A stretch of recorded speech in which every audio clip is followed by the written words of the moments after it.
Good evening, everyone. It's 6:33. I'd like to call to order this meeting of the Cunningham Town Board for Monday, January 13th, 2025. Will the clerk please call the roll? Ms. Wu? Here. Mr. Evans? Ms. Hersey? Here. Ms. Colasetti? Here. Ms. Bishop? Ms. Wilkin? Here. Mr. Quisenberry? Here. Mayor Marlin? Present. Supervisor Chenoweth? Present. Assessor Owana?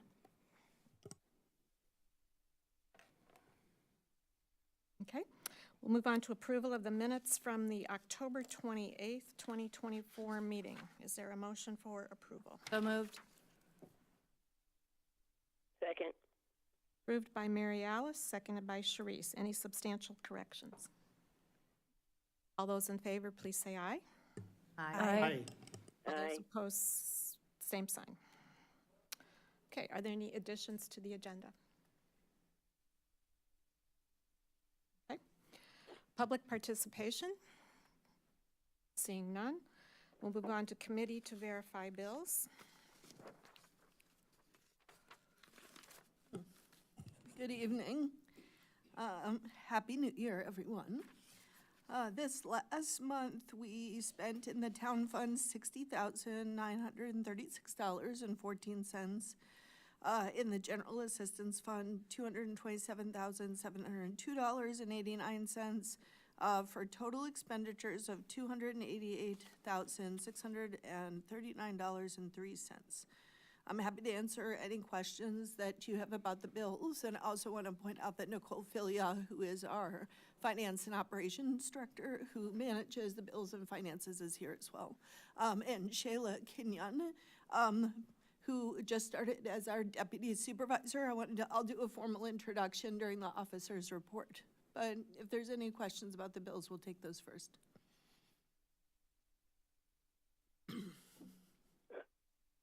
Mary Alice? I think we're going to be talking about the mid-year, is that right? So, okay, thank you. Okay, seeing none. Is there a motion to approve the Town Fund General Assistance Fund bills? So moved. Moved by Jaya. Is there a second? Second. Seconded by Mary Alice. Any further discussion? Sharice, did you have any discussion?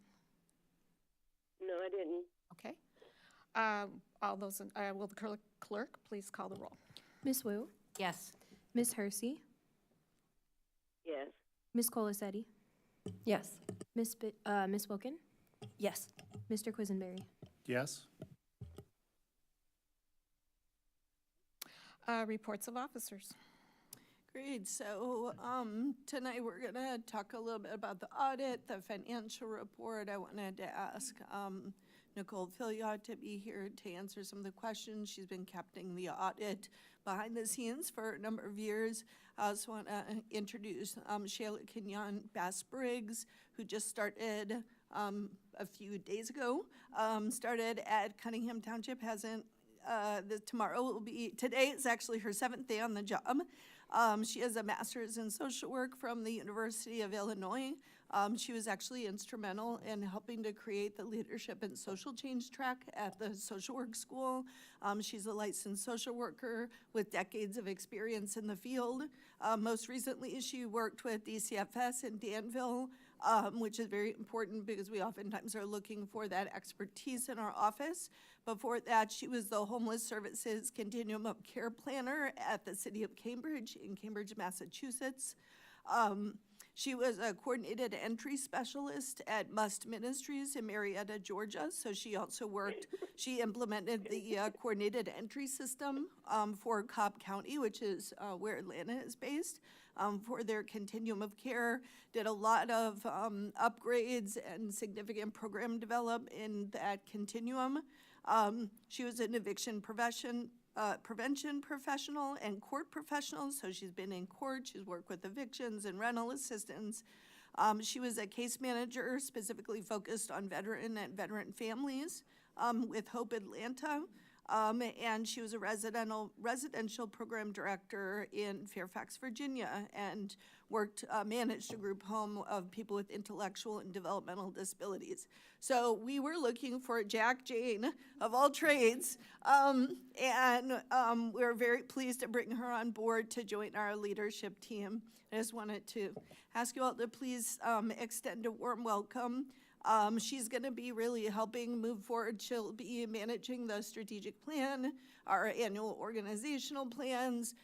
She'll be working on our office move plans, and so a lot of the big rocks that it's difficult to get to on a day-to-day basis, she'll be supporting that, as well as until we have a program director, also supporting clinical supervision.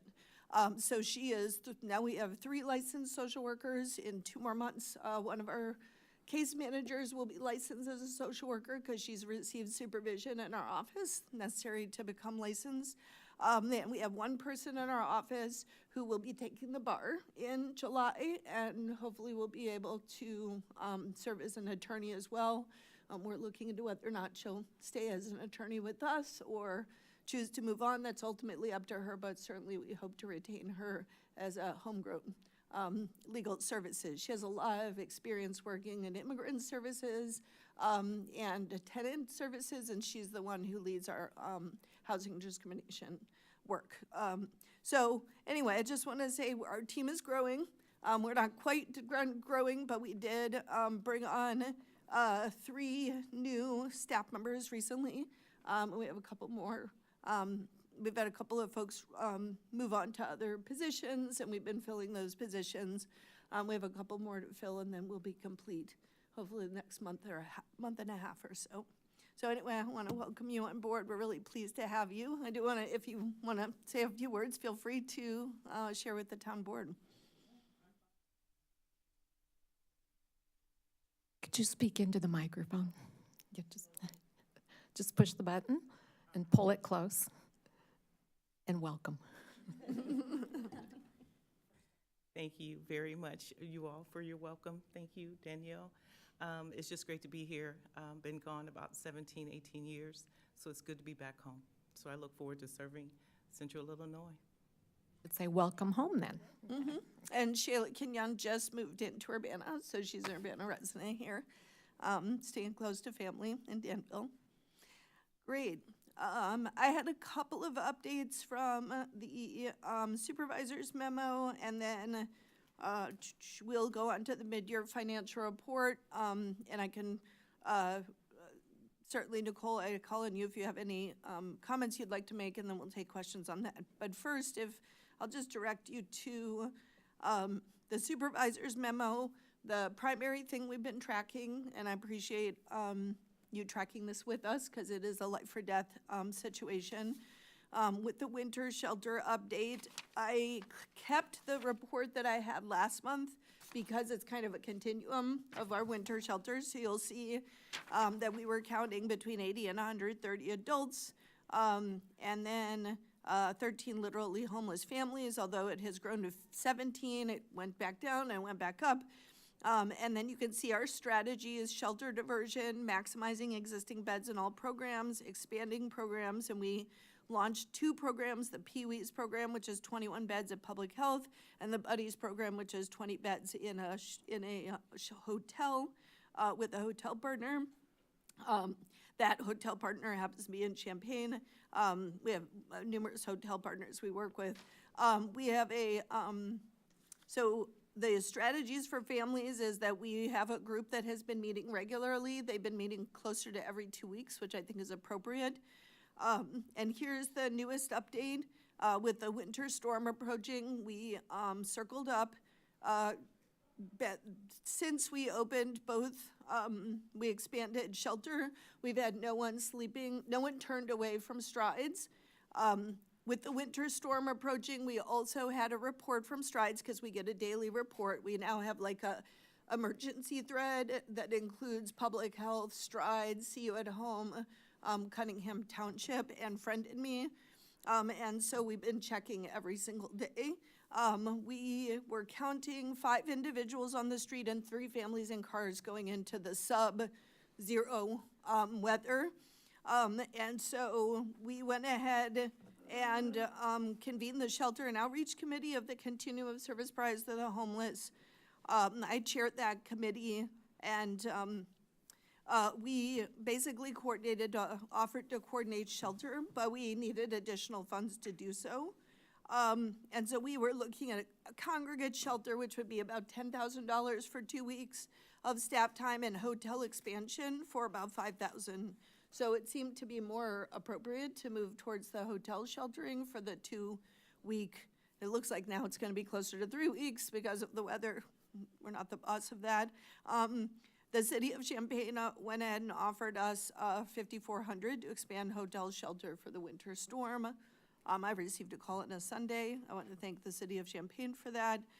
Friend and me offered to expand the Pee Wee shelter's hours.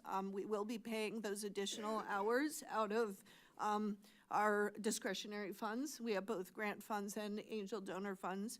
And there is some grant funds where we could see if we can pull. And then Public Health offered for Pee Wee's residents to shelter in place. So they had to change the alarm system again. And so it was really a very collaborative process. Daily Bread Soup Kitchen offered sack meals for pickup, and Stevens Family YMCA offered showers. And I just want to do a huge shout out to Stevens Family YMCA because I found out that they also will offer shower access for homeless residents at very, very low rate. And so we're looking to partner with them long term. Really want to thank you. They are kind of a new partner in coming to the table, and I'm always heartened to see new people in the mix. So we went ahead and moved 9 individuals and 3 families actively unsheltered into shelter before the storm. And then I really think it was a great collaboration. As of Friday night, January 3rd, no residents were turned away. And since then, although it looked close a few nights ago, no residents have been turned away. I will report that there was 1 death Thursday night, and I spoke with the coroner about that death today, and I'm still awaiting information about the death, but it was in Urbana Park. It was in the middle of the night. The person was found in the bathroom, and I'm trying to get more information about their status. But it's a very tragic situation for them and their family. So that was the primary piece. This is not what emergency services should look like. It should not be back of the napkin last minute.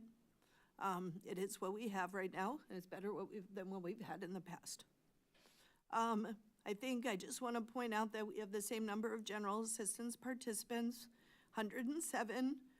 We do have less applications coming in. 31 of the 107 are homeless. That's just like a record high.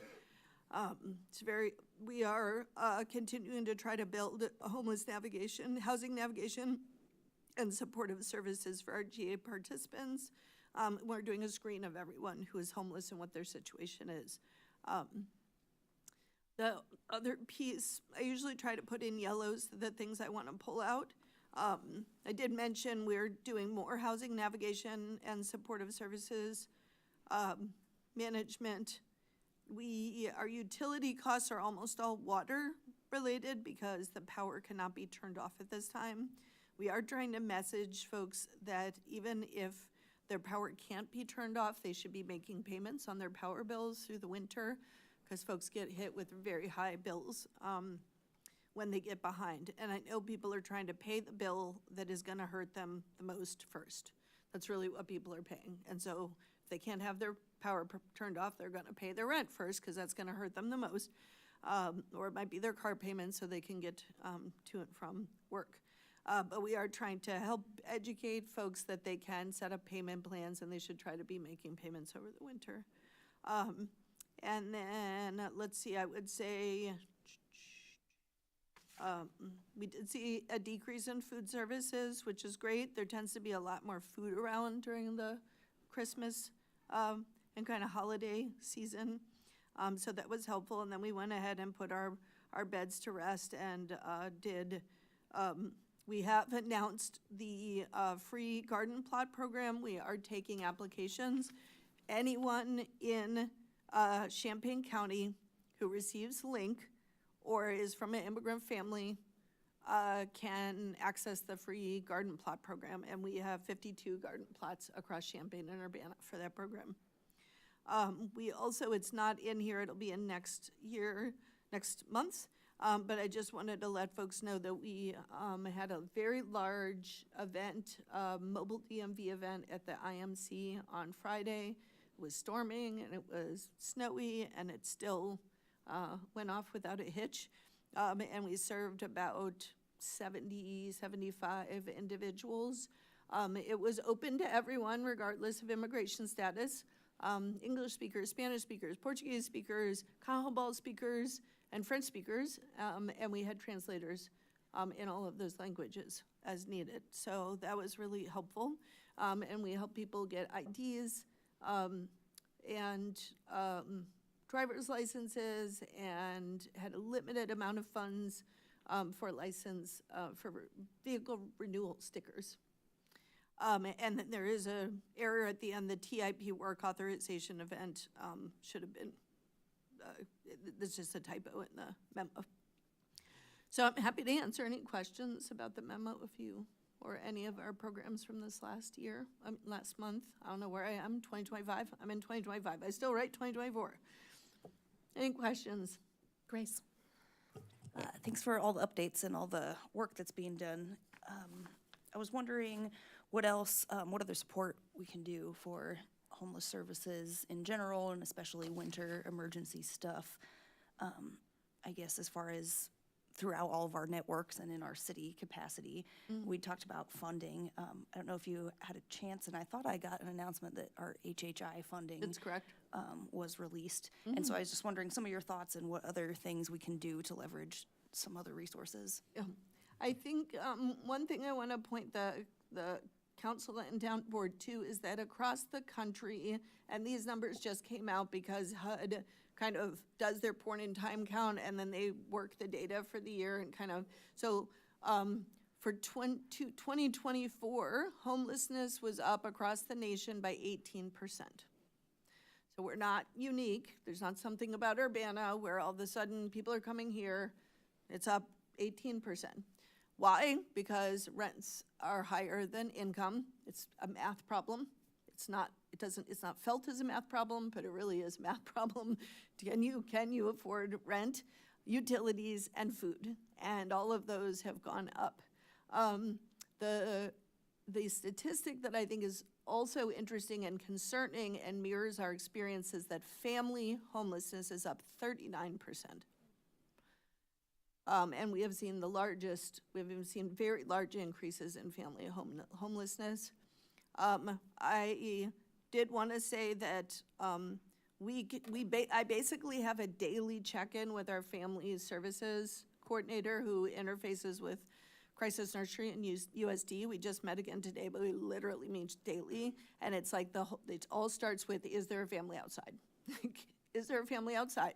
Literally, and we check and see, is there someone you can stay with? Can we help you get to friends and family? Where are you staying? And Urbana, we have moved every family that we know of through Crisis Nursery or the school district or a direct referral that we have then confirmed with them is in housing or in a hotel program.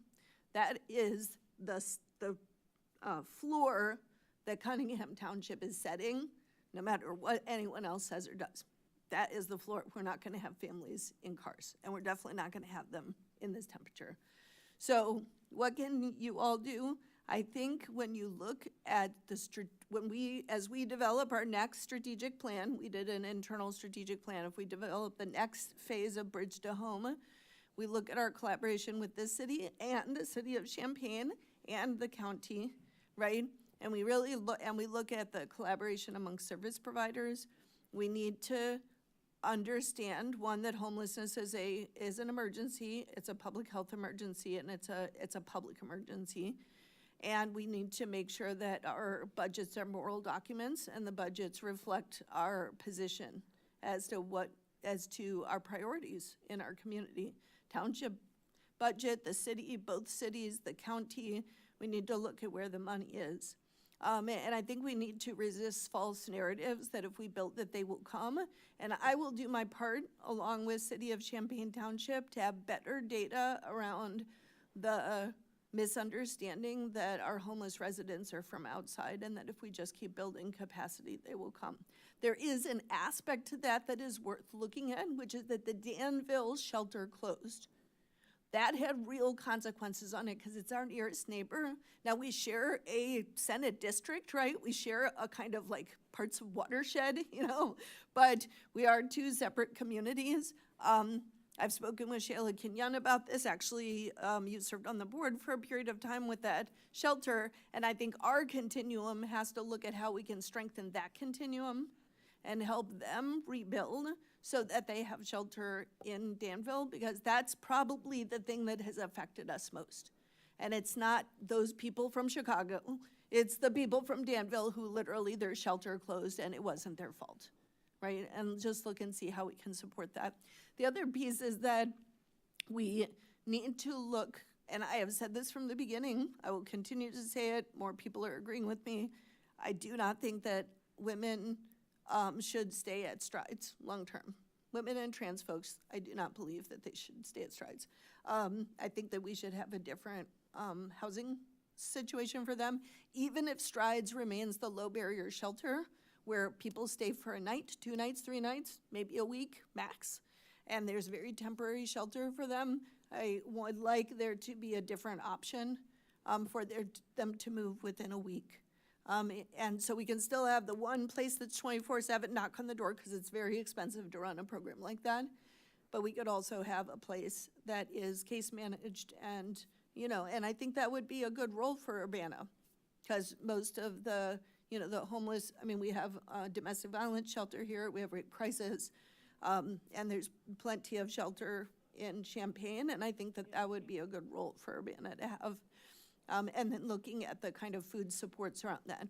And I am in conversation with a couple of our food partners who might be interested in being like a Daily Bread soup kitchen that would, because one of the issues at Daily Bread is that if your abuser is also using a Daily Bread soup kitchen, there can't just be one soup kitchen in the town. Like, we're a big enough town that we shouldn't have one daily soup kitchen. I appreciate what they do, but they cannot navigate people's relationships. We need to provide alternatives. So that's another piece. And actually, I don't know if you'll get another Daily Bread. The amount of money it costs to run Daily Bread because of the way they're structured is very, very little. But the amount of human power to power that is huge. I don't think, unless St. Matthews is ready to go.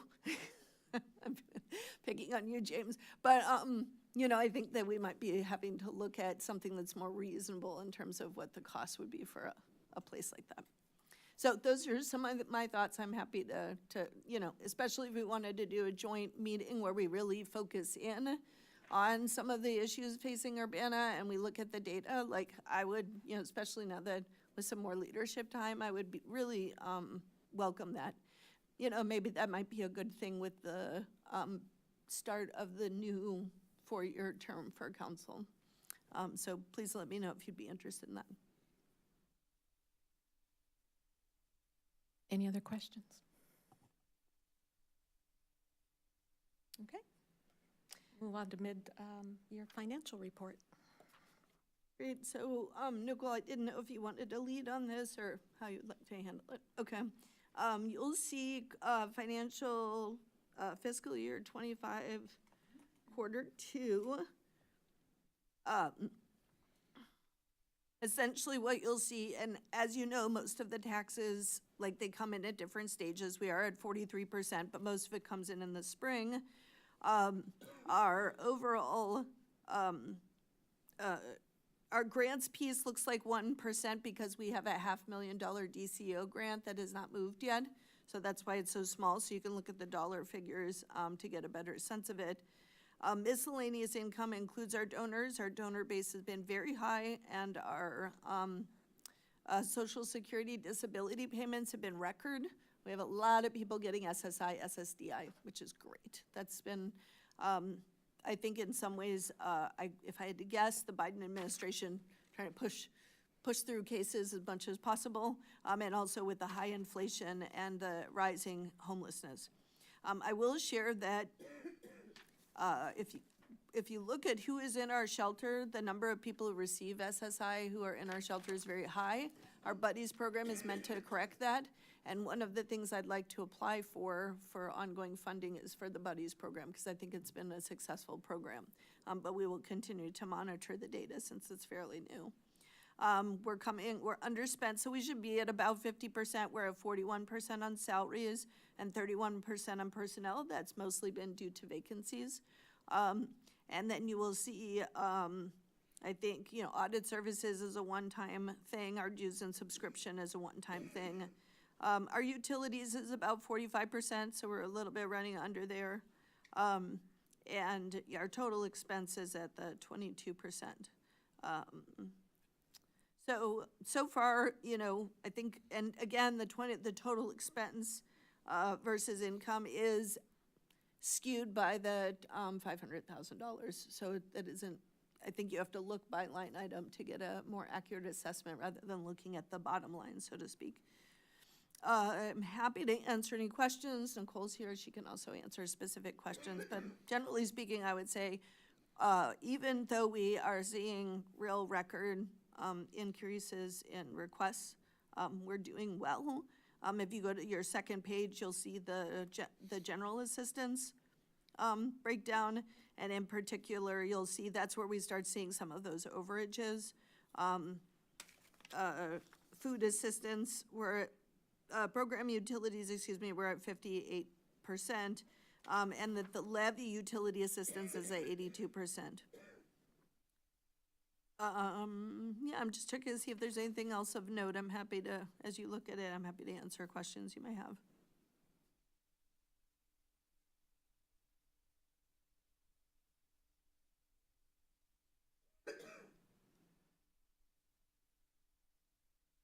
Doesn't look like there are any questions.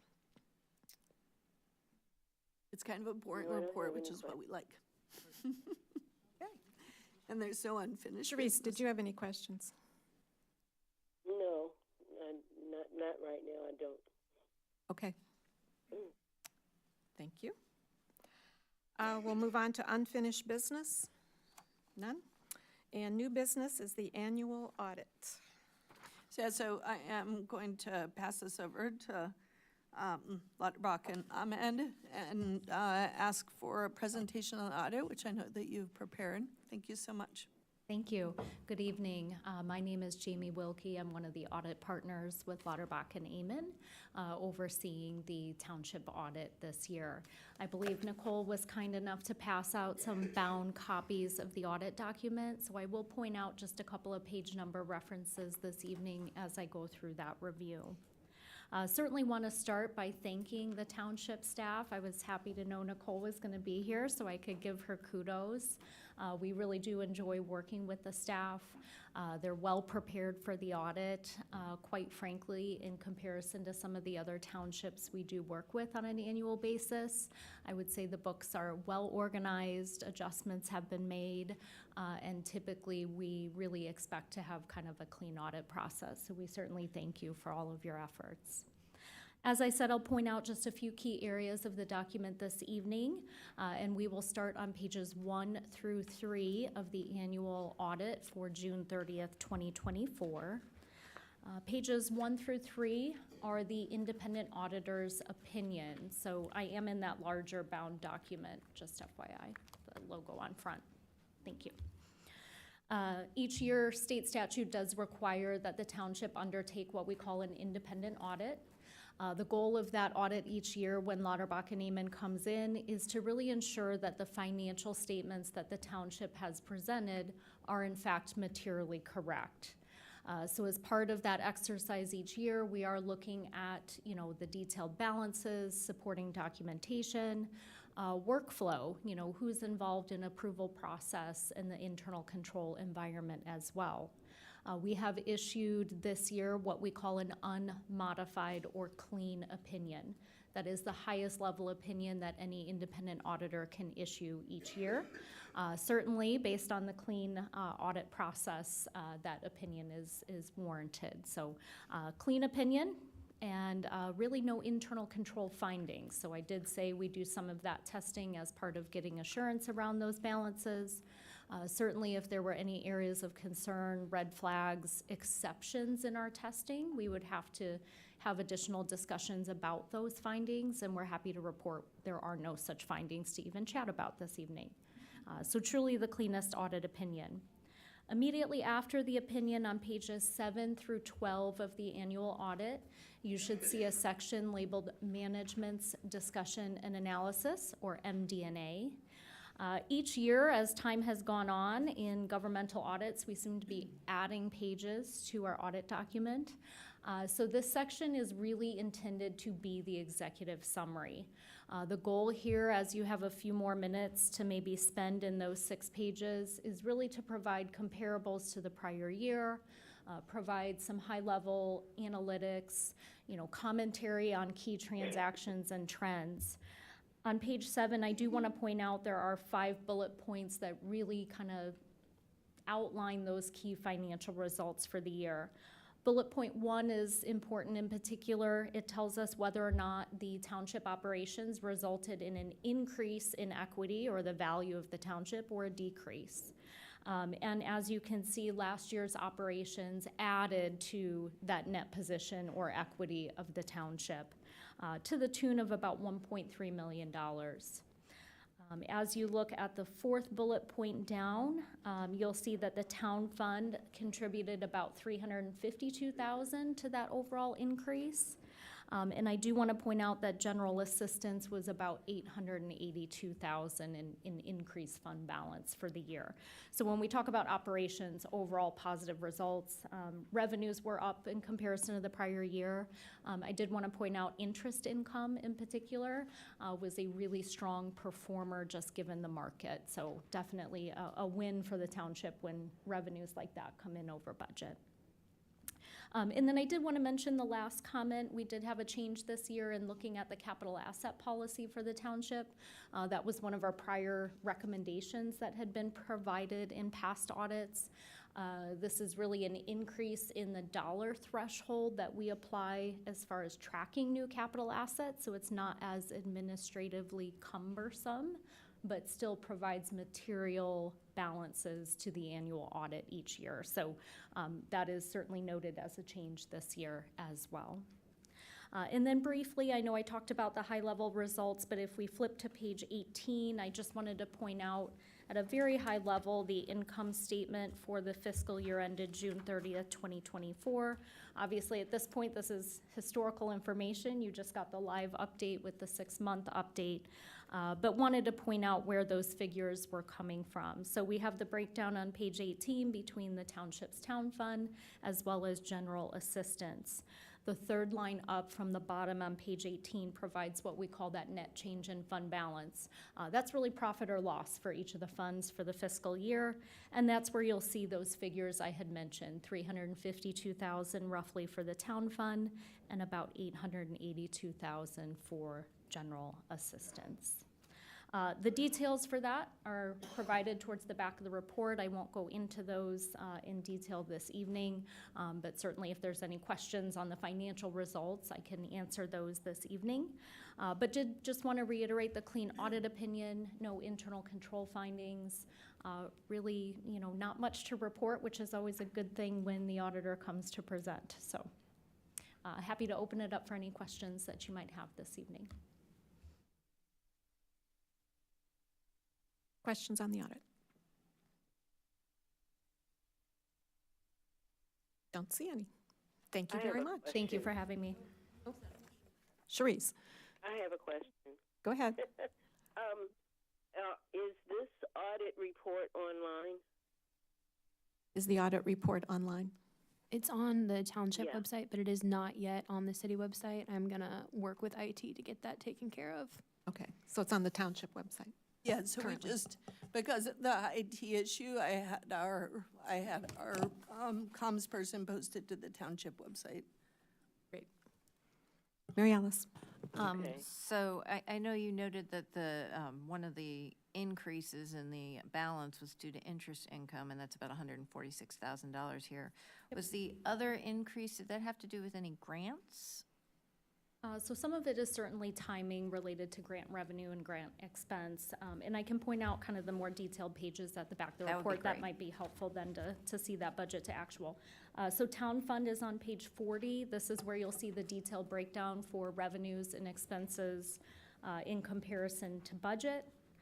The biggest difference there, you will see the $500,000 grant was originally budgeted last year, didn't happen in town fund, which means typically the corresponding expenses also don't transpire, right? So that budget was revised, anticipated to have a surplus of $385,000. The actual was $352,000 in comparison to budget. So pretty in line with what was anticipated. But you will see the interest income in particular was quite a boost from the revenue side there. And then the general assistance fund is on page 43, same type of schedule there. You know, revenues and expenses were fairly in line with what was, you know, amended in the budget. So there was anticipated a surplus during the year of about $841,000. The actual result was the $882,000.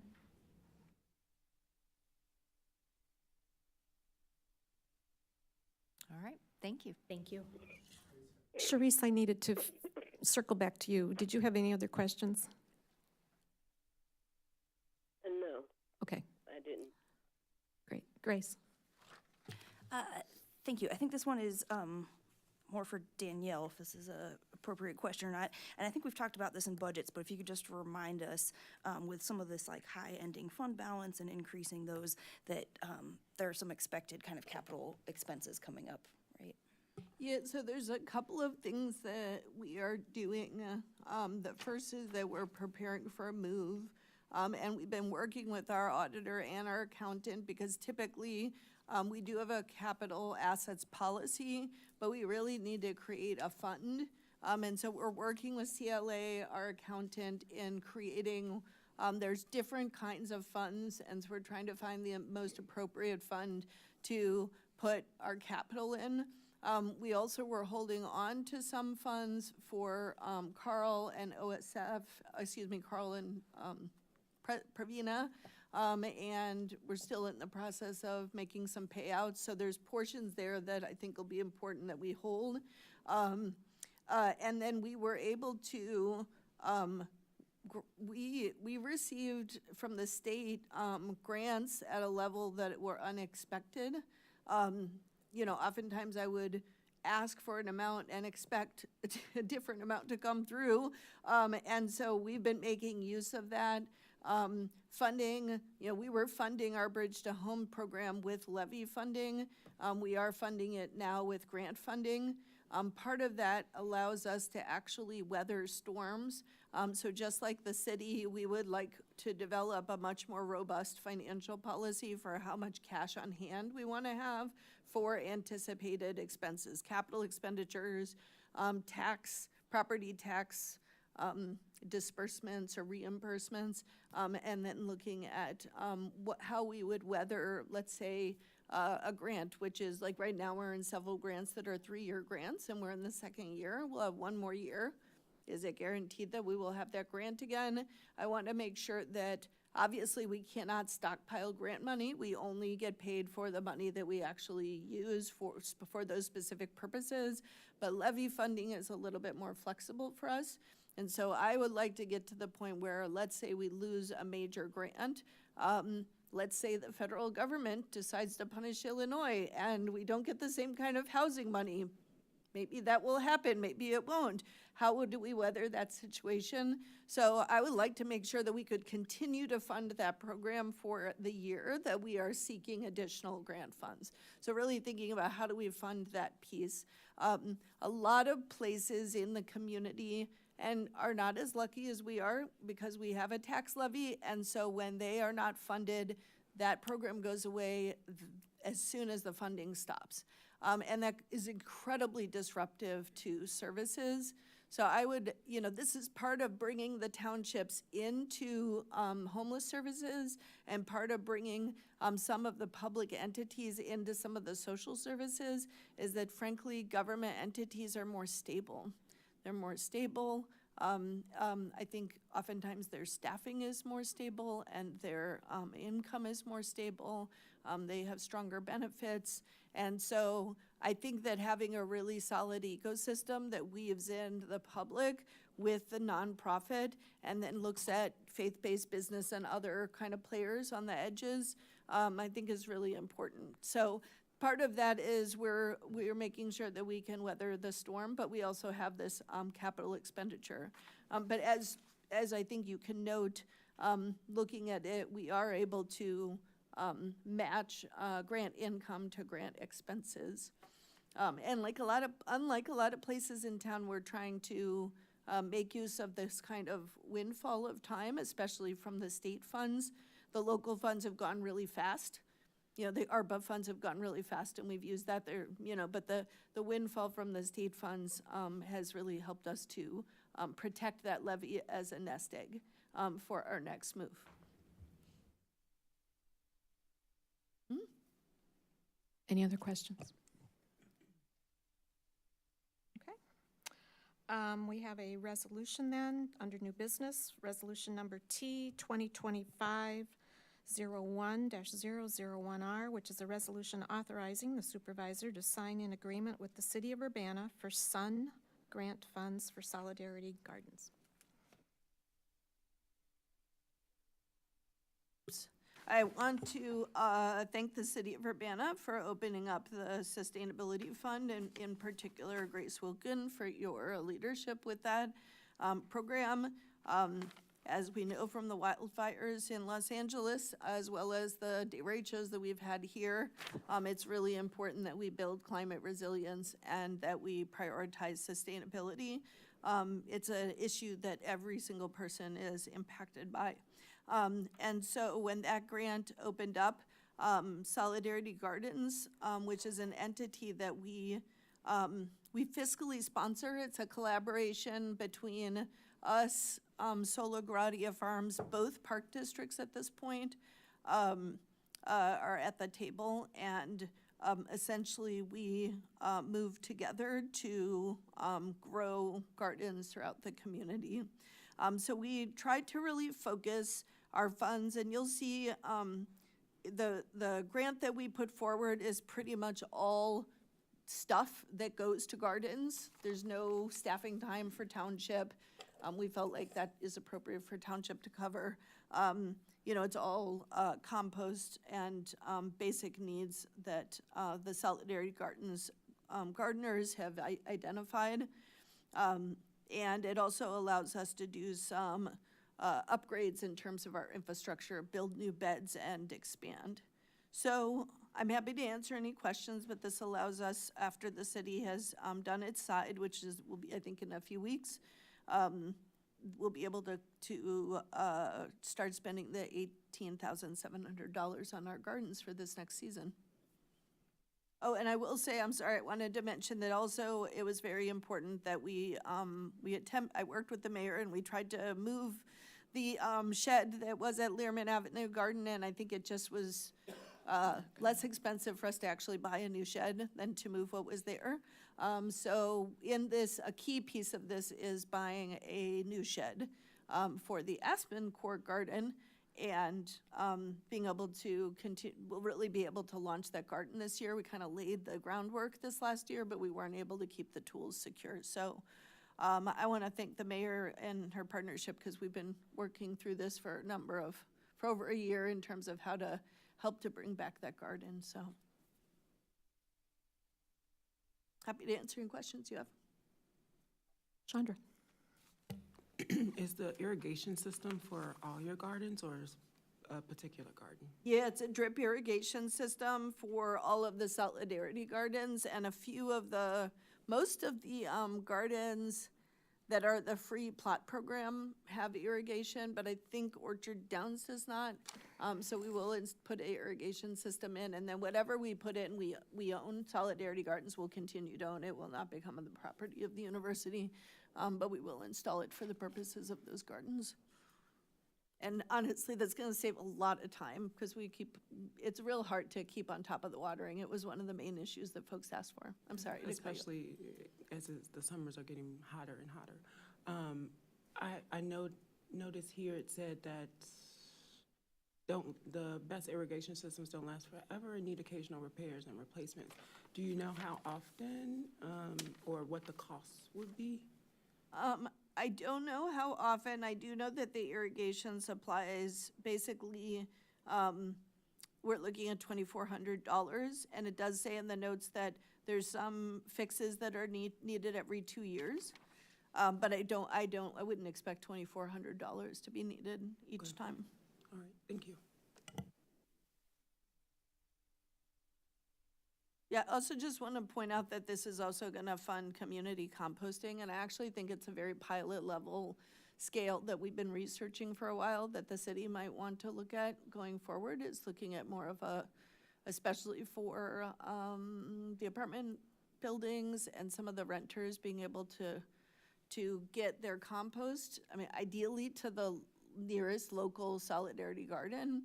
So there's minimal amount of transport might really be a great, it might be a piece that the city might want to scale up beyond just what we have in this. So happy to keep you all apprised of how that goes, because I do know that there are other cities with municipal compost systems.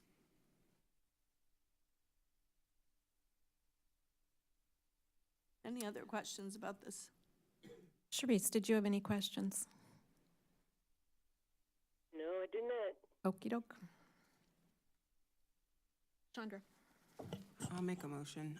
I'll move resolution number T-2025-01-001R, a resolution authorizing the supervisor to sign an agreement with the city of Urbana for Sun Grant funds for Solidarity Gardens for approval. Is there a second? Any further discussion? Okay, will the clerk please call the roll? Ms. Wu, Yes. Mr. Evans, Yes. Ms. Hersey, Yes. Ms. Colasetti, Yes. Ms. Bishop, Yes. Ms. Wilkin, Yes. Mr. Quisenberry. Yes. That motion passes. And with no further business before the town board meeting, this meeting is adjourned. Thank you. Have a good evening. Welcome again.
Hello?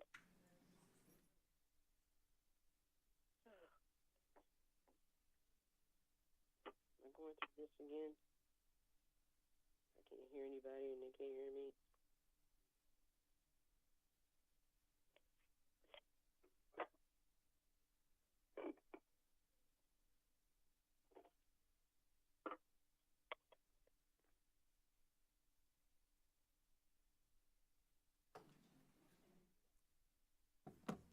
Hello?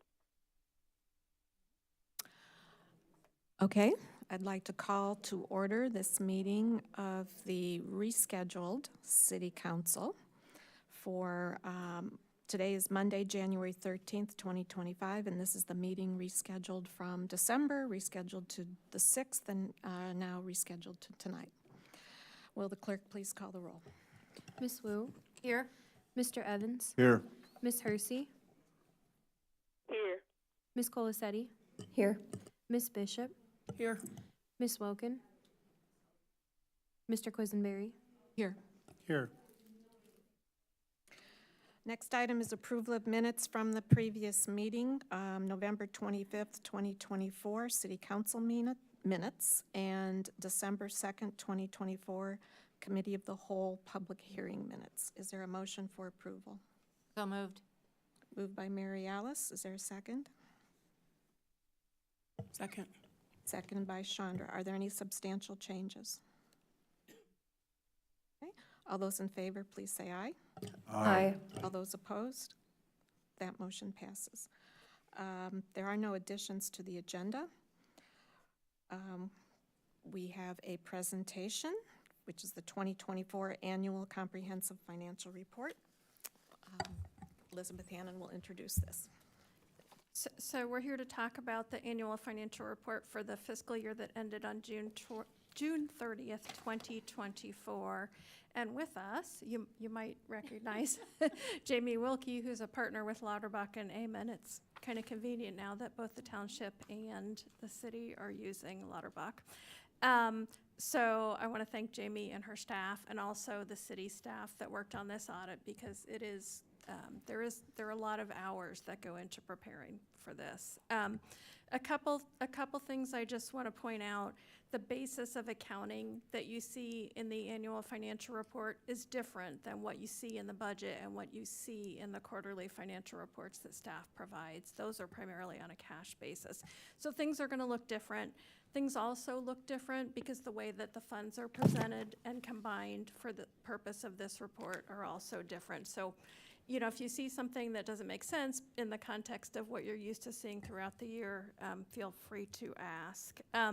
We did provide this electronically this year with a link that was provided in the council packet, but separately we provided hard copies of some specific pages that you should have up there with you that Jamie is going to reference as she goes through this. So I'll give it to Jamie. Thank you. Good evening. I am here to present the city's annual audit for fiscal year ended June 30th, 2024, as Elizabeth indicated. I certainly want to start by also thanking the city staff. This is a large audit, I will say that. So lots of man hours in preparing. We actually start right in the month of June, and it is truly a 6-month process from start to finish. So preliminary testing, final fieldwork testing, and multiple drafts to have for you this evening, nearly 175 pages. So as Elizabeth indicated, I believe there's been a much smaller packet provided for you this evening that provides some of those key page numbers that we will review. And the first page in that packet provides the copy of the Certificate of Achievement for Excellence in Financial Reporting. Certainly wanted the opportunity to point this out this evening. This is another external review of the city's audit each year, which is conducted by the Government Finance Officers Association, or GFOA. This award program is deemed the highest level financial reporting for any local government. So you'll see the award is for last year's audit. We have again submitted this year's document to the award program, obviously anticipating receipt of that award again this year. That program does kind of promote transparency, 2 additional sections within the annual audit, which I'll point out the major one as we continue this evening. But certainly, again, deemed the highest level reporting, looked highly upon by bond folks and financial advisors. So kudos to the city for that. The next few pages cover the independent auditor's opinion. Those should be pages 11 through 13 at the bottom. Each year, the city is required to undertake that independent audit with a public CPA firm. The goal here is to ensure that the financial statements as presented are in fact materially correct. So we go through detailed testing each year, similar to the discussion we had about the township. looking at supporting documentation, outside confirmation, looking at the internal control environment to make sure we're comfortable with all of those checks and balances and dotting of I's and crossing of T's. And certainly, if there were any areas of concern, red flags, exceptions in that internal control testing, we would have to have those discussions this evening. And I'm happy to report we did not have any findings related to our internal control testing. So again, truly the cleanest audit opinion you can receive each year. I do want to point out the MD&A section, so that starts on page 17. We provided in the packet just page 1, but that covers pages, 11 pages, so pages 17 through 27 in the full version of the annual financial report. Again, here, this is really the executive summary. Digesting nearly 175 pages is cumbersome, even for us that do this every day. So the goal here is really to provide that high-level overview, comparables to the prior fiscal year, discussion of major trends and transactions as well. I do want to point out the first bullet point there on page 17, overall operations for the year for the city. This includes all transactions and all funds, did in fact increase for the fiscal year. And that's really under the method that Elizabeth alluded to that happens kind of once a year for audit purposes, where we pull in all of the long-term activity of the city, which is typically not how you operate each day or budget through that process. But overall positive results. You'll see a bullet point related to the general fund. I just wanted to point out that the general fund ended the year with a 44% reserve. When we translate that to months of operations, that really indicates that the city has just north of 5 months of operating expenses on hand as of fiscal year end. Okay. And then we did provide some details of the general fund from the standpoint of revenue and expenditure budget and actual schedule, so you can kind of see the breakdown of those results for the year as well.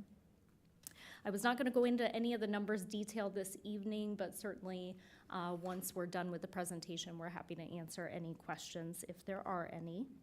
And then lastly, you should see a page that indicates the statistical section for the city.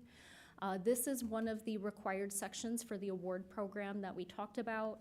I do like to point it out because it's all the way at the back of the report, and unfortunately it breaks my heart, but most people never get there in the audit.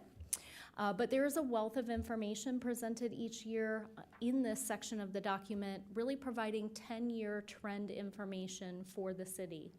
So as you have time to peruse some of those schedules, you'll see financial information for the last 10 years, 10 years of property tax history, long-term debt history, operating indicators, things like number of full-time employees for the last 10 fiscal years.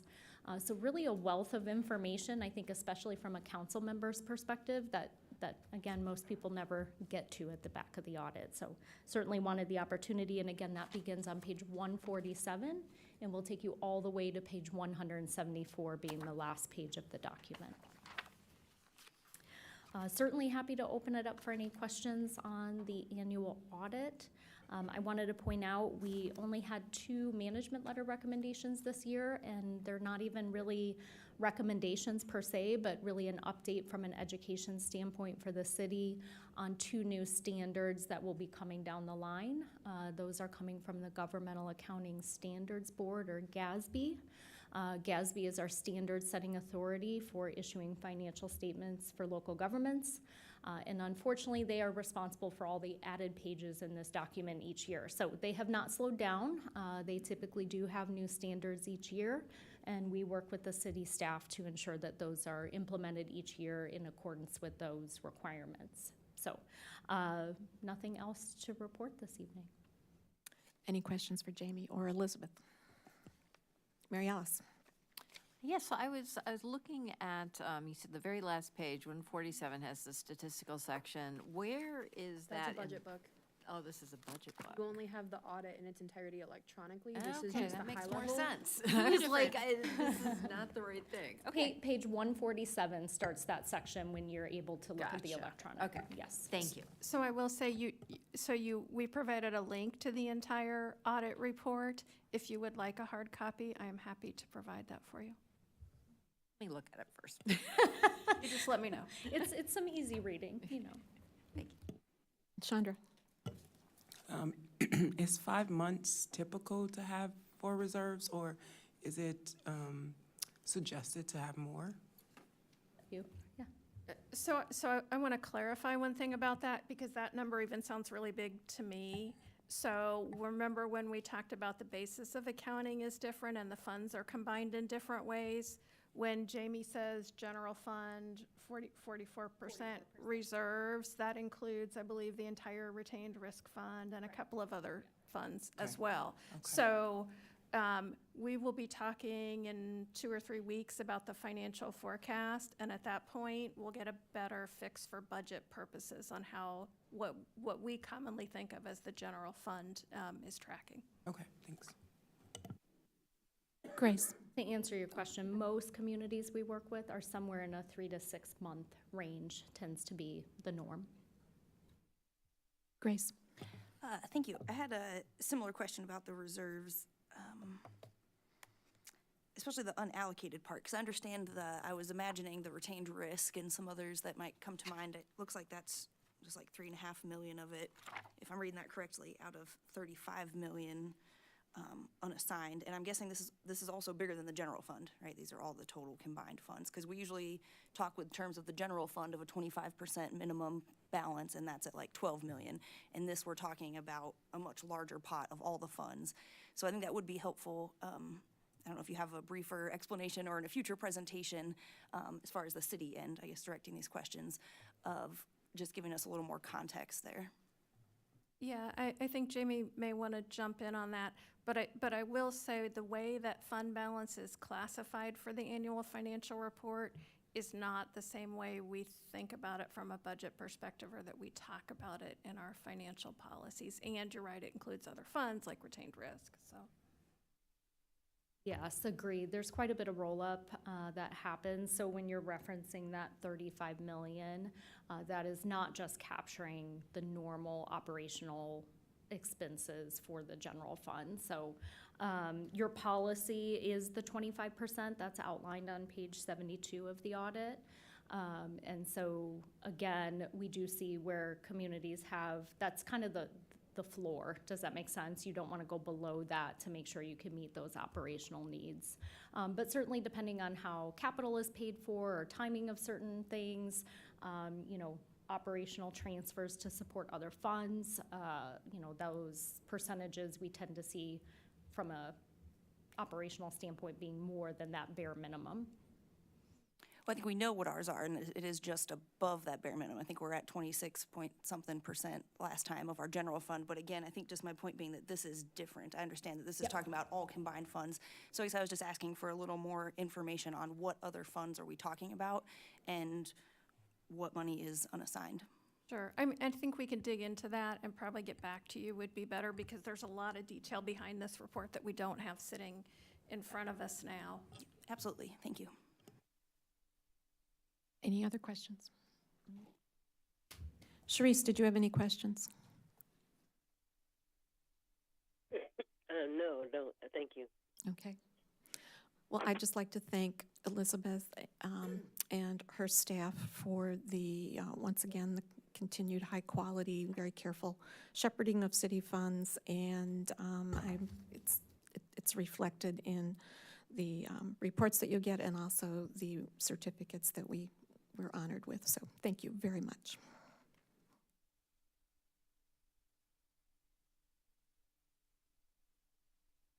Okay, we'll move on to council input and communication. Jaya.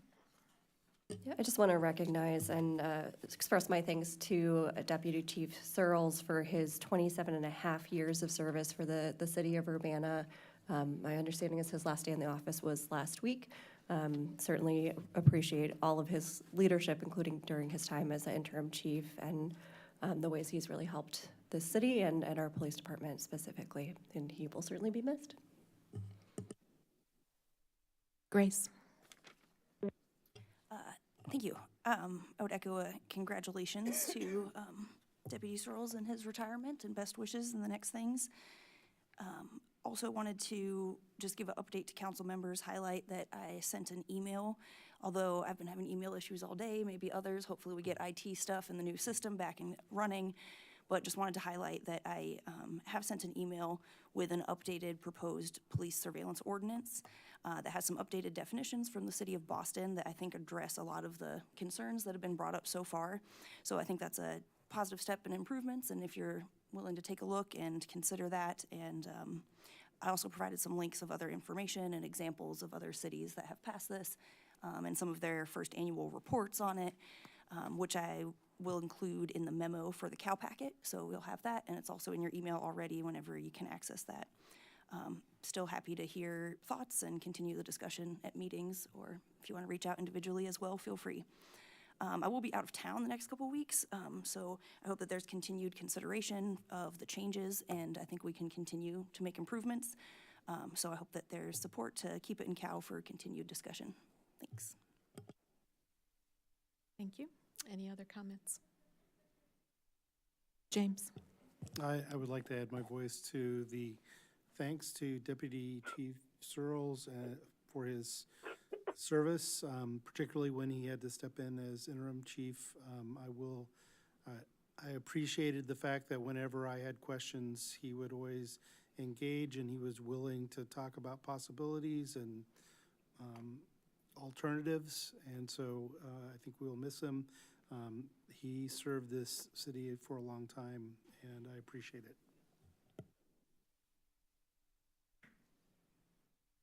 Okay. Diane? Yes, I know. I apologize. I need to back up. I skipped over public input. We have no one. Is anyone in the audience wish to address the Urbana City Council? Okay. I do have 2 emails that were asked to be read aloud. First is from Elizabeth Powers. My name is Elizabeth Powers. I've lived in Urbana since 1997 and work at the University of Illinois. Over the lengthy period of time I've lived in Urbana, there's been a very obvious deterioration along the Philo Road corridor, the area where I live. This includes a decline in business activity, deteriorating housing, increased thefts and break-ins, and gun violence.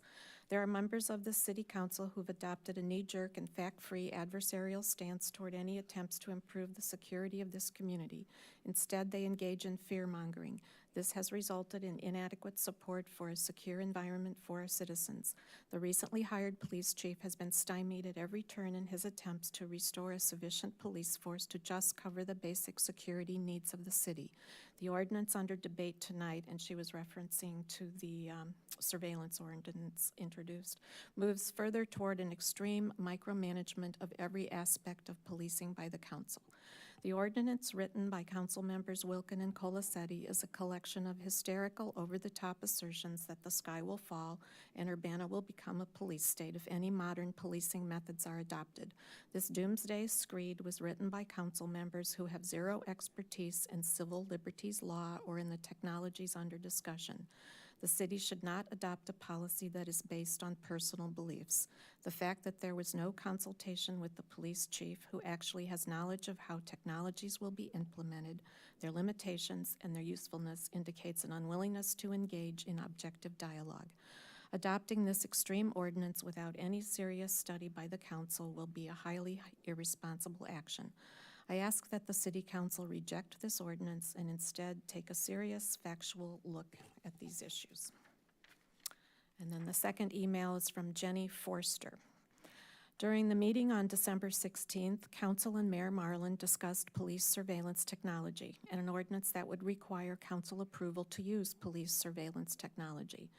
After hours of public input urging council members to consider the implications of making Urbana a surveillance state, Mayor Marlin proceeded to state she has people tell her every day that they want police surveillance, pushing her personal preference for allowing UPD to spy on its citizens. There were many arbitrary questions put forth by certain council members. While body cameras technically would count as a surveillance technology, body cameras are required to keep the police accountable. We have seen many instances in recent history where police have abused the fact that there were no recording of arrests or murders they have committed, or purposely switched off their cameras to get rid of evidence before making an unlawful traffic stop, etc. This is not the same as the surveillance technology that will be putting communities in danger. Surveillance technology, when used as police forces typically use it, serves only to protect the upper class and those in charge. It's never used to protect the average citizen. Many speakers at public input brought forth crucial and enlightening information on how police technology was used, but it seems that certain council members and the mayor don't listen to these speakers. If the mayors know so many people who are begging her to allow police surveillance technology, then why are they not showing up for public input? They must not want it that much if they can't even email about it. There is a clear show of representation and support to enact the ordinance that allows city council members to approve or deny technology put forward by the UPD. Cities that are referenced for using this technology should also have their crime rates, incarcerated citizens, and happiness among minority communities compared to. I live in Urbana because it is a welcoming place to all, and I want to keep it that way. I don't want my friends, my kids, my family to fear existing in Urbana. You should not want this either. There was also talk about having to discuss every item the police use and approve or deny technology, which was seen as tedious. Would you not want to put the time and effort into voting on matters that are important to your community? If the council members or the mayor do not wish to put this effort into keeping their community safe and keeping transparency in the PD and the technology they use, then they should not consider being a political figure, simply put. I do appreciate all the work that the council and the mayor have put into keeping this city safe, but there have been times when certain members of the city do not listen to the citizens who take time out of their day to be able to show up at city council meetings and give their support or lack of support for items on the agenda. I implore all council members and the mayor to reflect on their actions, not only in this instance, but in previous instances where the public was not listened to and votes were made against the wishes of your constituents. And those are the two that have been received for tonight. All right, we'll move on to, we have no unfinished business. I wanted to say something. Go ahead, Sharice. We'll back to council input and I communications. know you had to backtrack and do the public input. I too wanted to just say that I will miss Rich Searles. Rich and I became pretty friendly during the time that I've been on city council, and I can always count on him to be very straightforward about his information and opinions and so on and so forth. And I will miss being able to have those conversations with him. So I'm sorry. To be honest, I'm sorry that he's gone. I've expected it. I knew about this for a long time. But I hope that that he's happy to where he's going to be living. So in any case, he will be sorely missed. Thank you. Any other comments? Okay, we'll move on to reports of standing committees. Chandra? On behalf of the Committee of the Whole, I move the consent agenda items, resolution number 2024-12-086R, a resolution authorizing the execution of an agreement for the donation of land to Champaign County Forest Preserve District, and ordinance number 2024-12-043, an ordinance amending Urbana City Code, Chapter 12, Human Rights Ordinance, changing the name of the Human Relations Commission for approval. Is there a second? Second. Moved by Chandra, seconded by Jaya. Will the clerk please call the roll? Ms. Wu, Yes. Mr. Evans, Yes. Ms. Hersey, Yes. Ms. Colasetti, Yes. Ms. Bishop, Yes. Ms. Wilkin, Yes. Mr. Quisenberry. Yes. That motion passes.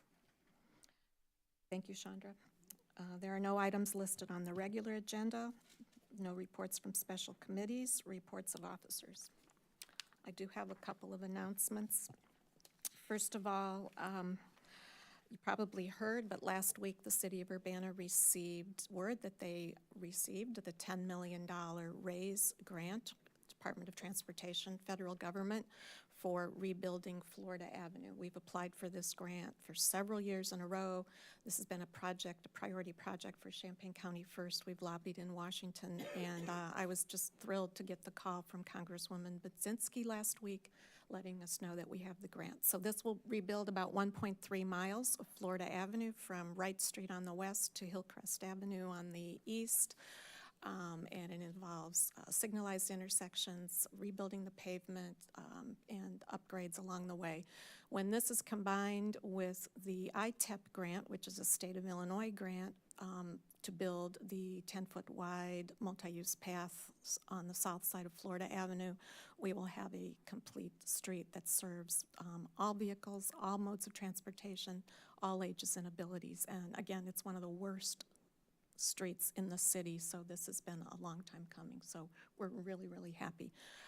So the side path is actually under design now. Hopefully there will be ground broken on that later this year. And then the RAISE grant and Florida Avenue project will get into the design and engineering phases. So great news for the city of Urbana, and I want to thank our federal representatives, particularly Congresswoman Nikki Budzinski, for her efforts on our behalf, Senators Durbin and Duckworth. This was a partnership with the CU Mass Transit District, with assistance, a lot of assistance from the Regional Planning Commission, our partners in Champaign County First. And we appreciate especially the collaboration of the University of Illinois, who agreed that the side path could be built on university property, which is a huge improvement in our bicycle and pedestrian network. James. Thank you for the good news. You mentioned signalizing. I know that that's part of the proposal. I understand that I would expect that signalizing would require us to change some of our traffic ordinance because every stop sign, everything that we have has to have an underlying ordinance underneath it. I've received a lot of feedback from people in those neighborhoods about the impact of signalizing Vine and Florida and Race and Florida. When will there be opportunity for that public feedback to come to council about whether or not we approve those streets to be signalized? I'll have to get back to you on that. I'll make sure we ask that question. Okay. Any other questions on the RAISE grant? Most of them will need to be answered by the engineers involved, but I'll get back to you on that. Also wanted to let you know H-Mart is opening this coming Thursday. The ribbon cutting's at 9:50 a.m. The store will open at 10 a.m. and you know, shopping carts are ready. So we got a sneak peek at the store last week, and it's going to be amazing. So 10 o'clock Thursday morning, public is invited. The Martin Luther King celebration is next Sunday, 5 o'clock at Cranard Center for the Performing Arts. And it's a reminder that our council meeting is on Tuesday next week. Martin Luther King Day is Monday. And lastly, I want to add my thanks to those that have already been expressed for Deputy Chief Rich Searles. His last day in the office was this past Friday. His retirement is effective March 1st of this year. Just to highlight some of his contributions to the city of Urbana, he has 27 and a half years of law enforcement experience with our Urbana Police Department. He started as a patrol officer in 1997 and has held various leadership and operational positions since then. He began serving as Deputy Chief of Police in 2019, and I'm particularly grateful for his service as Interim Chief of Police from April 2022 to July of 2023. He also contributed mightily to the profession at the state and national levels. He was an adjunct instructor at the U of I Police Training Institute. He taught various subjects to police officer recruits from across the state of Illinois. He's been a peer reviewer, subject matter expert for the U.S. Department of Justice's Community-Oriented Policing Services. he has, he's had 2 terms as the Police Investigative Operations Committee for the International Association of Chiefs of Police. On a practical note, I sincerely appreciated the extensive institutional knowledge of our community, knowledge of the people in our community, and the history. And if I ever had a question about who's this or what happened then, you know, he just had a incredible memory of events and context for things that are happening in the city. And that's the kind of thing that you build up over just years and years and years of experience and dedication on the job. So that's one of the things I will miss most with his departure is that knowledge and experience and the context that he was able to provide. So I wish him well in the next venture in his life. Texas is in the future, and we just really, truly appreciate everything Rich has done for the city of Urbana. And that's all I have as far as announcements. So we will move on to 2 discussion items. The first is a potential extension of the intergovernmental agreement between the city of Urbana, the Housing Authority of Champaign County, and this is related to properties at Washington and Learman Avenues, and our grants manager, Braden Belcher, will lead this discussion.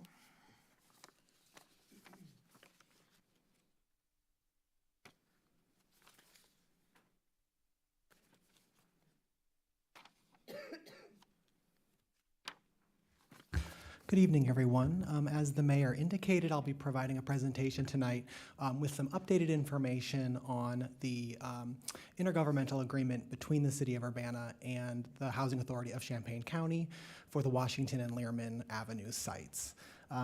A copy of the intergovernmental agreement was included in your packet, so you should have that available. Is this really loud? No. Okay. It's fine. Okay. It sounds really loud to me. So the resolution was originally passed by council back on October 10th, 2022. And the purpose was to formalize an agreement between the city and the Housing Authority for new construction of mixed-income multifamily units on the Washington and Learman sites. And I'll go into more detail about those specific sites in a minute. The intergovernmental agreement was a 3-year agreement, and it just came to an end on December 31st, 2024. So I'll start off by providing some detail about what activities took place during those 3 years and kind of what are some potential next steps. So after the intergovernmental agreement was executed with Housing Authority, the city held a public hearing on December 1st, 2022 to gain citizen input on a potential housing development on those 2 sites in Urbana and to get just information from the community about what they want to see there and if there was a development, what they would want it to look like and what amenities they would want in their neighborhood. In early 2023, the city and the Housing Authority entered into a partnership with an affordable housing developer, North Point Development Corporation, to put together a proposal to apply for a low-income housing tax credit proposal from the Illinois Housing Development Authority. That application was not selected by IDA for funding, so that project did not move forward at the time. However, since then, city staff, including the Housing Authority and Regional Planning Commission, meet regularly to discuss this site and for a potential project at this site. The most recent update back in November, right before the holidays, we met with an architecture firm that the Housing Authority has contracted with to develop a proof of concept for what could be developed there in terms of affordable housing. So that's the most recent development. The discussion was very high level. Again, just what is the vision for that site? Obviously, there would be a very long process into the future to determine, again, what are neighborhood needs, what is the community feedback, and also what's the housing needs specifically in Champaign County? What's the gap that this project would need to address? So, as I mentioned, the an intergovernmental agreement has expired. However, for the time being, work will continue on potentially putting together a proposal for a development on this site. Investing in high-quality affordable housing and services on city-owned lots will further important affordable housing goals that the city has, specifically Mayor Council Goal 2.1A, coordinate with housing and social service agencies to reduce homelessness, and Mayor Council Goal 2.2B, partner with developers to generate affordable rental and homeowner housing. Developing affordable units is a huge goal of the Urbana Home Consortium. We have HUD funding set aside specifically for this purpose. So this is a big goal that we have indicated in our programs. And just the need, we know that locally there continues to be a lack of housing options for very low income households, which would be households at or below 50% of the area median income. So this could potentially provide dedicated permanently affordable units for that demographic, which is in need. So I'll talk briefly about the sites. It's called the redevelopment site. It's two separate plots you see there. So just to provide some refresher on these, the city does own both of these lots. The Washington lot was purchased to support the city's affordable housing projects, and that is spelled out specifically in Ordinance 2012-01006. The Learman lot, the larger lot to the south down Learman Avenue, that lot was donated to the city. It is the former site of affordable housing. The Urbana Townhomes was a development many years ago that I believe was condemned and torn down. And then the lot was donated to the city to be used for affordable housing. So here's some details about the two lots. So the smaller lot, 1603 East Washington Street, that is where the Learman Garden used to be. You see the just slightly under 1 acre. And then the larger lot, the 101 South Learman Avenue, is the larger lot. So again, next steps at this point are really to continue working with local stakeholders, including the Housing Authority, but also potential organizations that might be interested in developing at this site to come up with a proposal and a plan for a development of affordable housing at this site.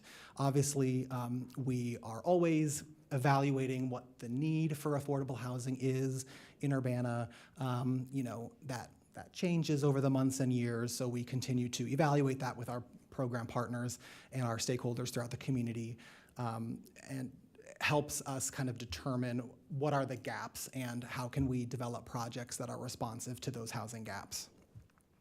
And there will be a potential need for a new IGA in the future as the project progresses. So I wanted to provide some of this context to all of you so that in the future you could be looking for that or not, to just have it come out of the blue and think, what's been going on with this? It is a priority of mine to continue to pursue affordable housing, and having city-owned lots is a great resource to that end. So that there's potential for that in the future. That's my presentation, and I'm happy to answer any questions you might have.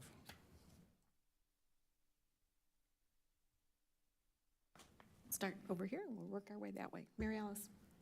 So I remember when North Point was applied for he came here and gave us some ideas of what his vision was. Is that corporation completely out now that they didn't get that, or are they willing to reapply?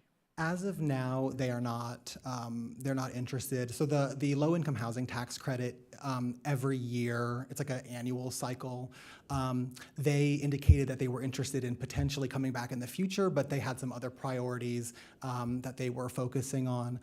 As of right now, the Housing Authority is interested in serving as the developer. So rather than having a third party out-of-town developer, Housing Authority would actually be developing the property and then serving as the property manager long-term, potentially in partnership with other service provider organizations as well. But the way, the kind of the current plan would be that Housing Authority, they are interested, and so that would probably be the most likely path going forward. All right, thank you. I think Grace had a question. No, go ahead, Chris.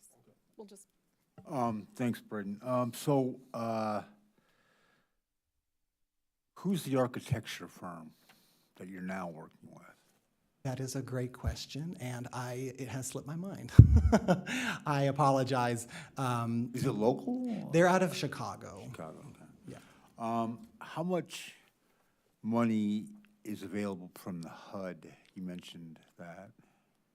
Yeah, so there is a pot of money. It could depend on kind of what the final plan looks like and what other resources. I'm always applying for other grants to help supplement the resources that we have locally.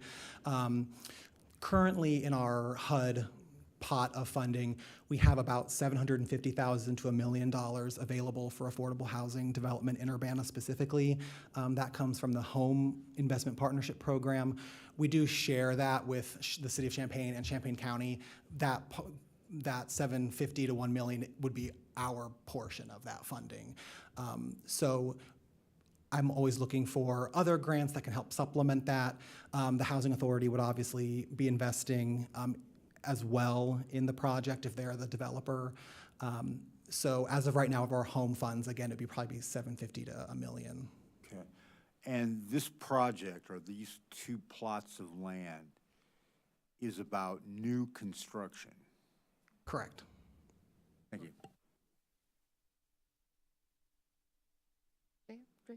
Grace. Yeah, thank you for bringing this back to our attention and a little discussion preview here. I definitely support more affordable housing and leveraging some of that grant money. And I think we also have to balance that with the community need. I like that your last slide has the bullet point of ongoing evaluation of need. I think that's important. I'd be curious if you have any notes on the December 1st, 2022, what public input, because I believe I was at that and every other opportunity for public input that we had on this, and there was a lot of opposition, and not a single person said that what they wanted with these spaces was housing. What I heard was people wanted the garden to come back somehow. I know that gardens are challenging, and that was something was actually kind of hoping that the Sun Grant would get some interested applicants, but it takes people there to want to do it and take on that responsibility. I also heard a lot of input about wanting a basketball court there, that there's kids playing basketball in the streets and they want a basketball court. A response has been, well, there's the Health and Wellness Center across the street, but then also residents have said that's not the same thing. That's not in their neighborhood. It's a certain set hours, certain schedules. It's not having a basketball court in your neighborhood. Also for park things, I think that's what I've heard from the community, and haven't heard anyone in support with it for housing at this location. And I was wondering if you could go back to your slides with the map, because I think there's a distinction here too, that what I've heard, what I think people are mostly talking about is that smaller section, and it's much more visible, and it's on Washington, and it's where the garden was. So I think that's actually what people have the most opposition to. I think in some conversations with people getting into the details, that larger lot, people don't seem to have as much opposition to, because it was housing before, versus you're taking a place that was a green space and changing it to housing. It seems like that's really where the development option is. When we saw the plans from North Point, their proposal in the first place, it was, I think, like 6 units on that one, that small one, and the majority on the larger part anyway. And so I think also in an ideal world and a compromise, if the developer was willing to develop that site as like a community resource, that a lot of apartment centers, complexes have, that central kind of playground or basketball court or dog park kind of thing for their residents and surrounding area. So I think that there are ways to merge some of these ideas. But I did really want to highlight what I've heard from residents, and would be curious if you have any input that you're pointing to that I don't know about. No, and thank you for bringing that up. That's certainly input that we've heard and want to respect and incorporate into the plans. And obviously, the public input will be an ongoing process to continue to get that feedback. The next step would essentially be the architect would come up with a menu of potential plans. When we met with them in November, I brought up exactly what you were just saying in terms of the neighborhood desire for recreational or garden facilities on that smaller lot. They were very receptive to that, and there's potential for like a community center, some sort of community-wide resource that obviously the people in the development can use, but also the wider Learman neighborhood could use as well. So that will probably be one of the options, would be perhaps utilizing that front lot for community center garden space, recreational space. Because we've heard that that's a huge desire as well, providing those community resources like you mentioned.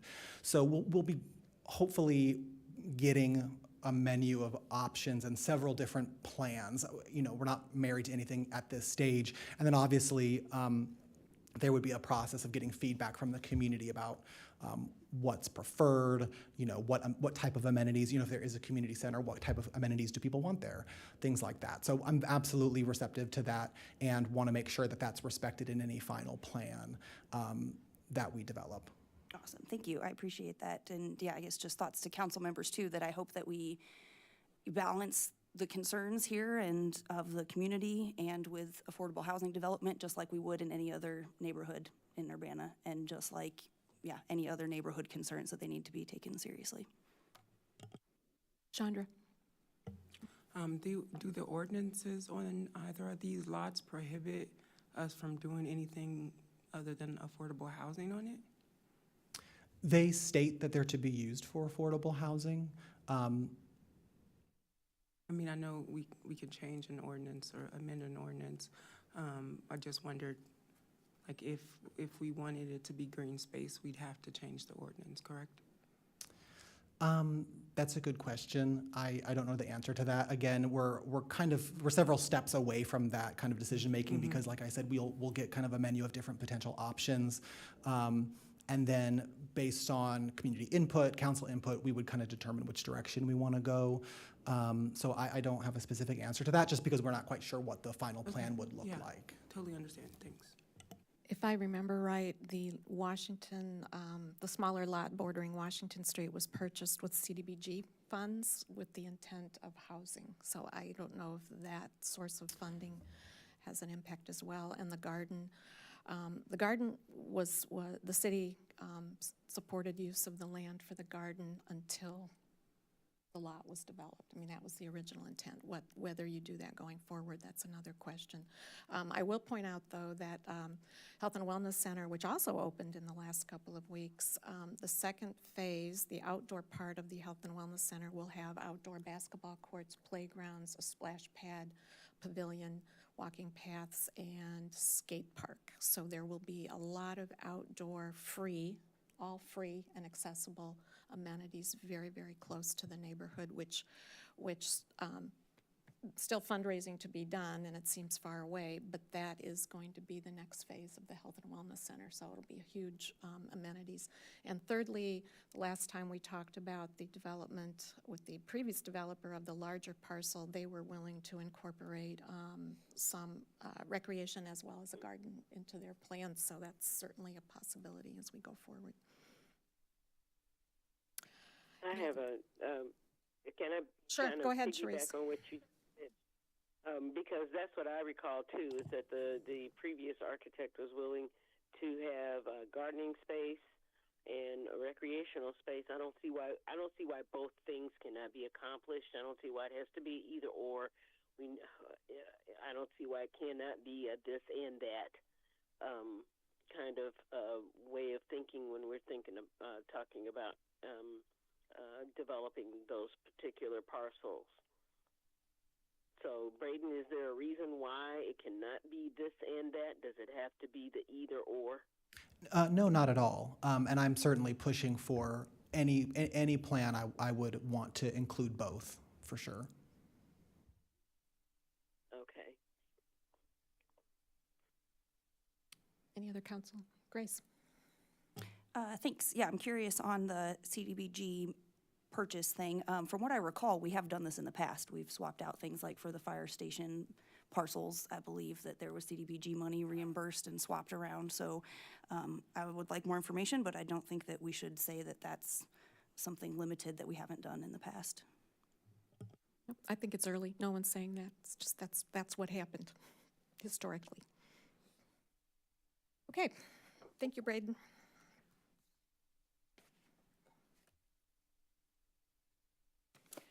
And the last discussion item is feedback from the City Council on the alternative task force facilitator RFP. And Will Kolchowski is here. the council, this was included in the packet this week, and you also received this several weeks ago, and basically, we are looking for feedback and input.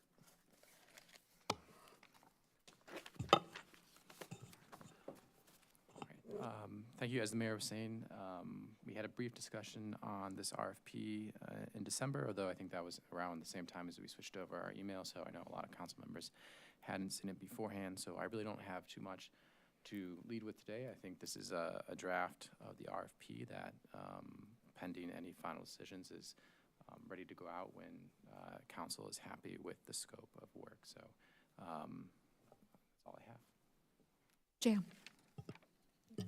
Unless I missed something, this is the same draft that those of us who did see it saw before. So yeah, I was just gonna restate again, I do think that it's important that part of this include an evaluation of existing models. I can certainly say for myself, that was the initial intent in earmarking these funds. I think there's a lot of good stuff in the draft as written, but I do have concerns that it's putting too much responsibility on the task force to just ask for them to say which pieces they can take without even knowing what options might be available. And I think it would be more appropriate for the council to be able to view, you know, what's already out there, what might be working, what could we potentially modify based on the capacity and skills and ability of our community. Can I clarify, are you looking for evaluation of existing services and models locally? Or would you want a overview, a literature review type of? I was imagining something more like either a lit review or looking at, you know, I almost hate to break this up because it's the one everyone brings up, but not just Cahoots, but like who else is doing alternate So a lit response? review. Yeah, Okay. work. And the reason I'm hesitating to just call it a lit review is it also could be, you know, discussion with programs like LEAP that are already have implemented. Lit review and a program review. Yep. Okay. Mary Alice. I have two nitpicky things and then one broader thing, so I'll bring up the nitpicky ones. The first one is as we hear whenever there's a presentation from the police department, there's always a distinction between sworn police officers and not sworn.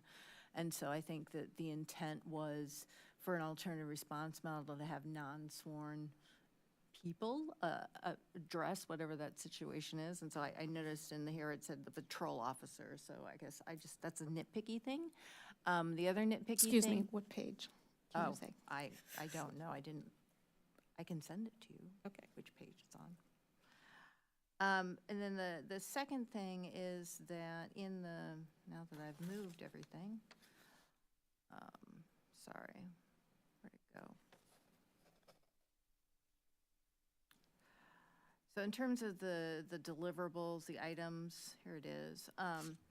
Under the goal of the alternative task force, which is in the very intro in the summary, there's 4 different items there: scope of work, agency availability, resources required, and deployment framework.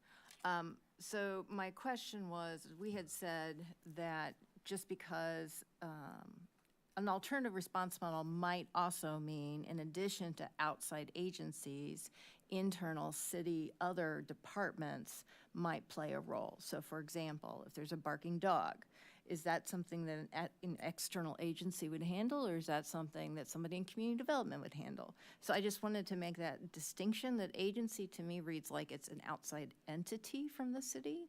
And my thought process was that it wouldn't solely be outside work. There could be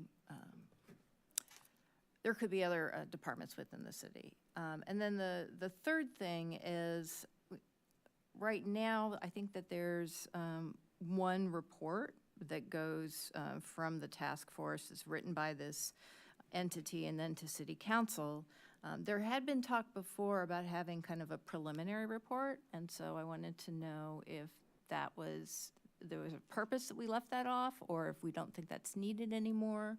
But I wanted to throw that out there for conversation.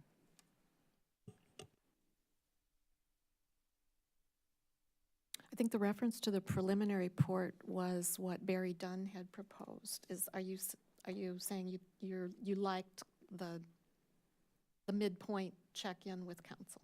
Okay.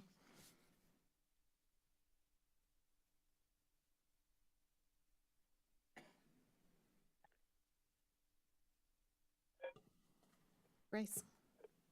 I'm sorry. Are you finished? Anything else? They can go. I have another question. Yeah, thanks for the update on this, Will, and for more thoughts on it. I can also send you some of my written up document if you're interested, if you don't catch some of these, Will. But I would propose that in some of the places where we state like a number of hours or meetings, that we make it at least, you know, like at least 12 hours of meeting, at least 2 community meetings. And I think those are the main instances I saw that. So that was on, oh gosh, page 10. I'm looking at the January 6th Cal packet that didn't happen because that's the one that I downloaded. The numbers are going to be off. I can send you something. Okay, okay, it is 12 hours of page 9, and then 2 community meetings is page 10. Cool, we're on the same numbers. Okay, awesome. Also on page 9, on the deliverables, for the, I don't know, where it says deliverables there, that they provide those things, setting up the meetings, agendas, topics. We could just add like in coordination with the task force. That, you know, they should be coordinating people's schedules rather than like, we're meeting this time. If you can't be there, you're square. So coordinating with the task force on scheduling meetings. I appreciated the points about city support in coordinating stuff and having the clerk and project manager and other staff on there, and hope that goes well for everyone. And then another bigger picture question kind of point is who is the task force and this facilitator delivering to? Because I think with Barry Dunn, there was kind of a filter, it seemed, through city executive. And so that information in some of the original versions and drafts and recommendations from Barry Dunn aren't publicly accessible, and a lot are all redacted from FOIA requests as being a draft. And so I think it would be an important point of who are they presenting to, and I would propose that the facilitator provide their original proposals and drafts and everything directly to the task force, and those be made part of the public task force process. I don't know if that makes sense enough for wording, and happy to hear if there's other agreement on that. Are you saying that the task force does not report to the executive at offices? No, I would propose that the facilitator, when they're giving their report for like their review of previous models and their draft of their final report, that they present those directly to the task force and be made public, rather than going to executive and then having some changes and then being made accessible to the public and council.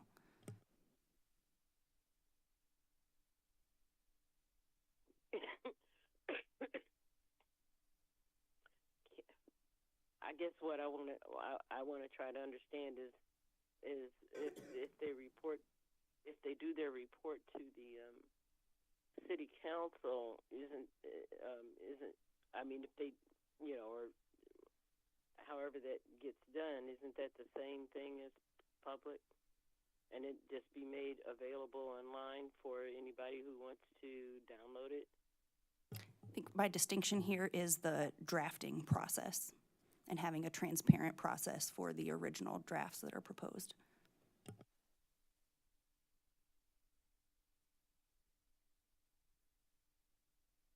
Okay.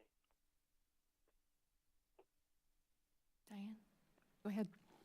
So, excuse me, the way I envision this all working is that the facilitator would meet with the task force. The task force would provide input in terms of whatever the questions were of that meeting. At some point, the person who is hired would draft up a preliminary report and give it to the task force to say, does this sound like what was discussed? Does anything need to be updated? Based on that conversation between the task force and the facilitator, they write the final report and give it to city council. So really, the drafts that are being done is really at the task force level. I mean, that's how I envisioned it. I could be wrong, but that's what I think is the intent. So yeah, that is what I'm proposing, that would be the process. But I think that's in here. I don't guess think if it specifies who is receiving these deliverables, does it? Well, let me step back for a second. When I talked about having the preliminary report, right, if we do decide to incorporate that into this, then you'll have it, right? Because then the preliminary report goes to the task force. The task force responds and provides any feedback that they think needs to be clarified, and then that gets incorporated into that preliminary draft and then into the final draft. So that would happen if we added the preliminary draft, I guess is what I'm saying. Jaya? Yeah, I think you're actually both saying the same thing, but I would agree just clarifying it, right? Just saying that that would be a step of the process, is that the task force would get a preliminary draft of whatever report was generated. Just making that very clear.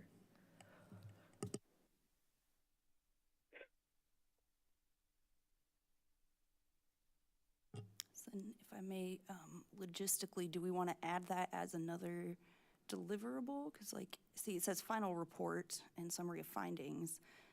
Do we need to add another bullet point of a initial draft report that is delivered directly to the task force?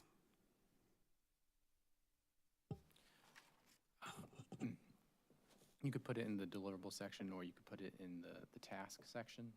I suppose it depends on how formal the task force review is. If it's the task force making a formal review and formal recommendation, then that would probably be deliverable. If it's more of a discussion, I think that'd probably be more appropriate for as a task. I think one thing to think about as far as what I thought about when I was writing this, as far as the task force review goes, is if we're talking about outside agencies providing services, some of those agencies might be on the task force. So having the task force be assertive in this is how we do it, I think, those are potential people who would be receiving those contracts. So having a less formal final review and having the final draft be delivered to council for council's consideration was kind of something why there wasn't a draft report for the task force to develop in that first draft. But that's just something to be aware of as we think about that.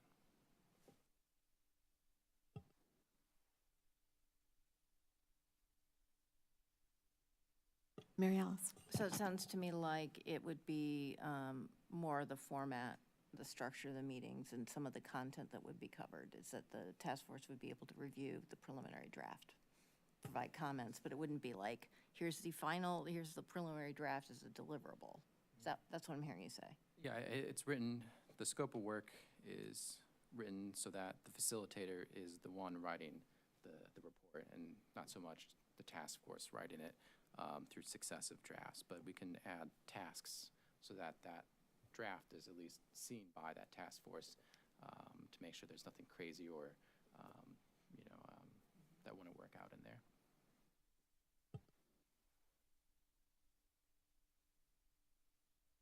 Grace?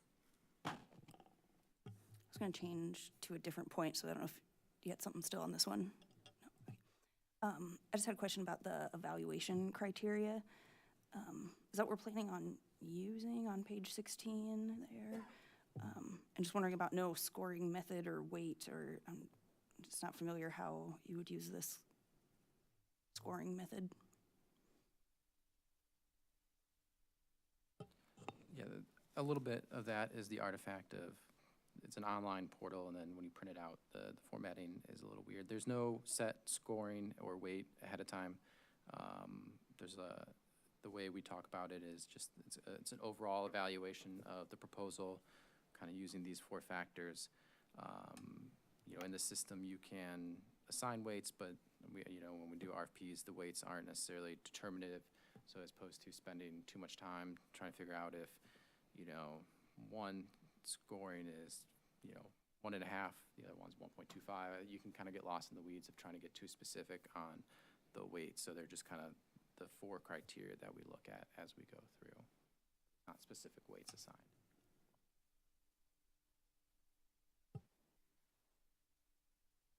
Any other comments? Mary Alice? Is it realistic that they would be submitting one by the end of January? All the dates are out of date. Okay, all right, just wanted to be sure. Grace? Thanks. And then I was just wondering, what's our next process here? Like, is this our last kind of touch point before you make the updates we've discussed and release it? Or would there be a follow-up discussion or vote before it's released? That's up to the city council of the process they want to take. I personally would like to see one more version that has the updates that we've discussed. Can they be available by committee of the whole next week? I think so. I think the one that there's been a little bit of talk about, but I don't know if I have a concrete idea of how it'd be written, would be the review of alternative models. There is a very brief review in the Barry Dunn, the second report that they did. They had a few pages that talk about it, and I think Appendix B has a list of a half a dozen or a dozen. So that we do have a small list of alternatives to go off of. I'm wondering how robust do we want it?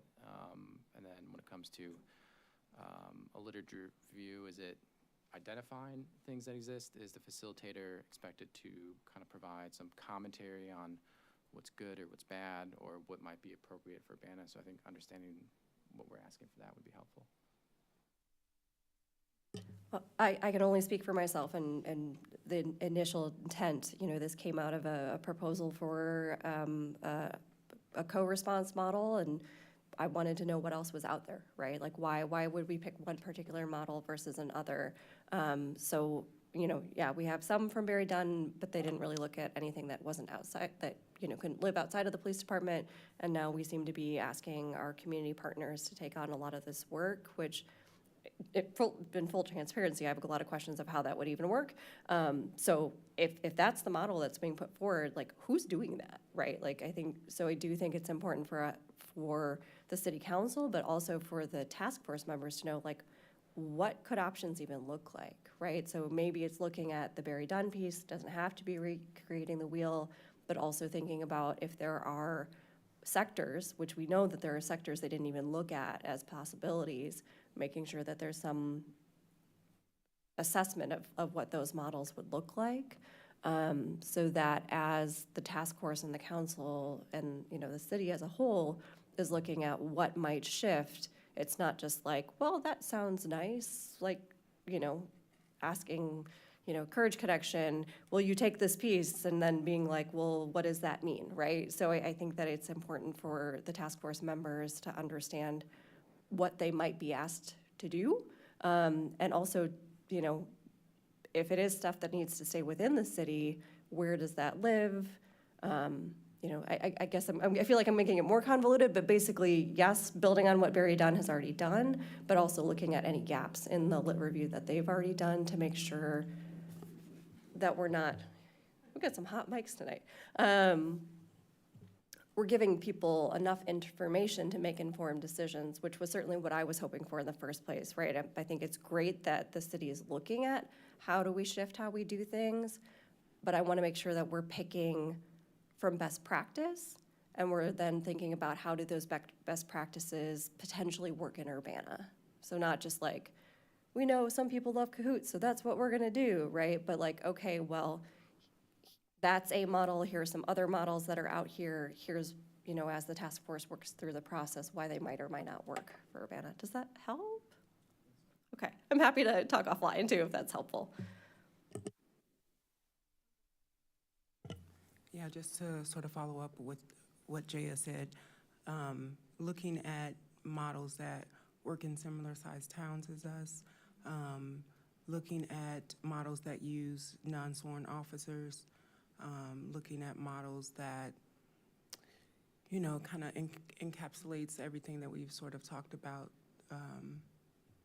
I think seeing some more options and making sure that we've, done an expansive look at what's out there versus going with, just the list that Barry Dunn provided. It could be a start, but just making sure that we can look throughout the country. And I would see that going in the area of, that beginning part was general responsibilities. The facilitator will, maybe, in that area, perform a lit review. I don't even know if you want to call it a lit review, but pull examples of existing alternative response models in communities that are like-sized, something like that.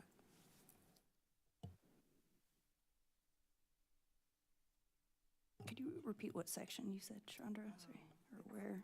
It's in that scope of work at the end, it's number 4, under in general general. responsibilities.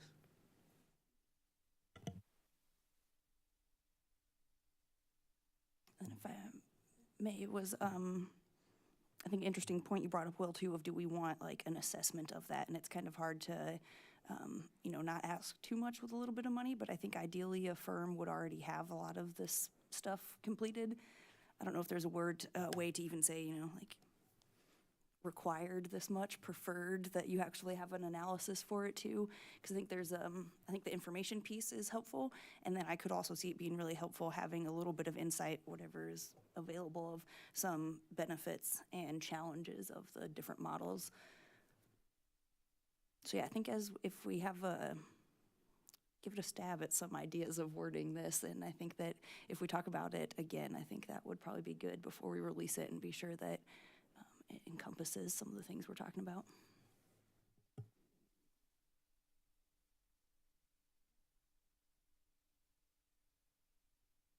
Any other suggestions for language? I think pretty good guidance here. Okay. Thank you. Thank you. With no further, we'll let you know. It sounds like everyone's having email problem today from city council accounts, so I'll let IT manager know and see what the problem is. And I would say we would email you with that, but I'll text you what we find out. Hopefully we get that cleared up tomorrow. Okay, with no further business before this council, we are adjourned. Good night. Good night, Sharice.